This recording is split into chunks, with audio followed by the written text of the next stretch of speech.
Olá! Hoje a gente vai mergulhar um tema que, de um jeito ou de outro, acaba tocando a vida de muita gente: o trauma. Mas o convite aqui é pra gente olhar pra ele de um jeito diferente. Não como uma sentença, sabe? Mas sim como uma história. Uma história que, quem sabe, a gente pode aprender a recontar. Sabe aquela sensação?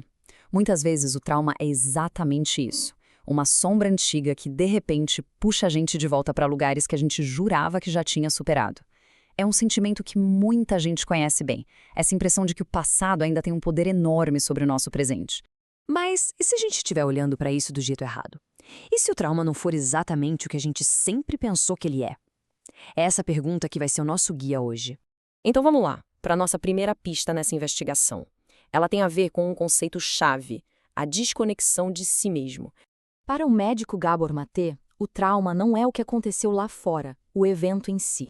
O ponto crucial, a virada de chave, é essa: o trauma é o que aconteceu dentro da gente. É uma espécie de ruptura interna, sabe? Uma desconexão com quem a gente realmente é na essência.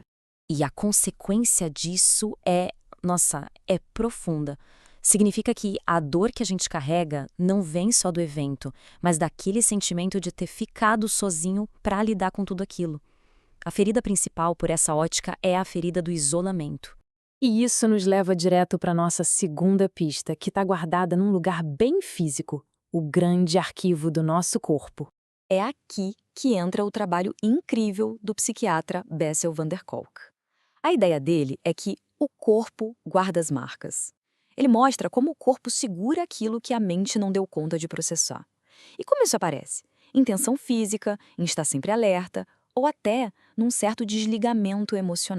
E olha que genial, porque isso mostra que aquela desconexão interna que o Gabor Maté fala não é só uma ideia, um sentimento abstrato. Não, ela fica fisicamente impressa na nossa fisiologia. O corpo, literalmente, começa a reagir à história que a mente está contando. E agora, a nossa investigação chega num ponto de virada, a grande revelação, que tem tudo a ver com a história que a gente conta pra gente mesmo. Uma terceira perspectiva, que vem de um curso em milagres, traz uma ideia bem radical. É uma frase que vale a pena a gente deixar ecoar por um segundo. Não estou angustiado pelo motivo que imagino. O que isso realmente quer dizer? Essa ideia nos convida a fazer uma separação muito importante. De um lado, como a gente vê aqui, temos o evento externo, o fato, o que aconteceu. E do outro, a gente tem a história interna, a narrativa, a interpretação que a gente cria sobre aquele fato. E a grande sacada é que o nosso sofrimento mora aqui, na segunda parte. Vamos detalhar um pouco mais essa visão do Um Curso em Milagres, ou UCM. A ideia central é que a raiz de todo o sofrimento é uma crença de que a gente está separado de algo maior, de uma fonte. Aí o nosso ego usa os eventos difíceis para criar histórias que provam essa separação. Então, o corpo não reage ao que aconteceu, mas sim à história de medo que o ego está contando. A memória vira prova do ego de que eu não sou amado ou o mundo não é um lugar seguro.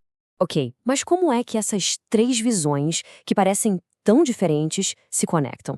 Agora a gente vai unir esses três espelhos para ter uma imagem mais completa. Olha que resumo poderoso que a gente tem aqui. Gabor Maté nos mostra onde a conexão foi perdida, dentro da gente. Bessel van der Kolk revela onde essa perda ficou guardada, no corpo. E para fechar, Um Curso em Milagres traz a revelação final. Essa separação toda, no fundo, nunca aconteceu de verdade. É uma ilusão. E esse ponto, gente, isso muda tudo. A cura deixa de ser sobre consertar uma ferida lá do passado e se torna um processo de desfazer uma crença, uma história, aqui e agora, no presente. Tudo isso é muito interessante na teoria, né? Mas como a gente pode trazer esse entendimento para a nossa vida prática? A próxima parte é exatamente sobre isso, um convite à reconexão. Vamos tentar uma prática bem simples, de 1 minutinho. Primeiro, respira fundo. Agora, coloca uma mão no peito ou nas costas, onde for mais confortável. E então, com gentileza, faça essa pergunta para dentro. O que em mim ainda acredita que estou só? Não precisa forçar uma resposta, nem analisar. Só criar um espaço para essa pergunta ecoar. O poder dessa pergunta está justamente na simplicidade dela. Ela consegue desviar o nosso foco, sabe? Nos ajuda a sair daquela história barulhenta do ego e a sintonizar uma consciência mais profunda, mais autêntica. É um convite gentil para a gente olhar por baixo do tapete da nossa própria narrativa. E isso nos deixa com uma última reflexão, uma pergunta para a gente levar. E se toda a dor, todo o trauma, no fundo, não for uma falha ou uma fraqueza, mas simplesmente um pedido de reconexão, um lembrete de que não importa o que aconteceu, algo dentro de nós continua intacto, só esperando para ser redescoberto.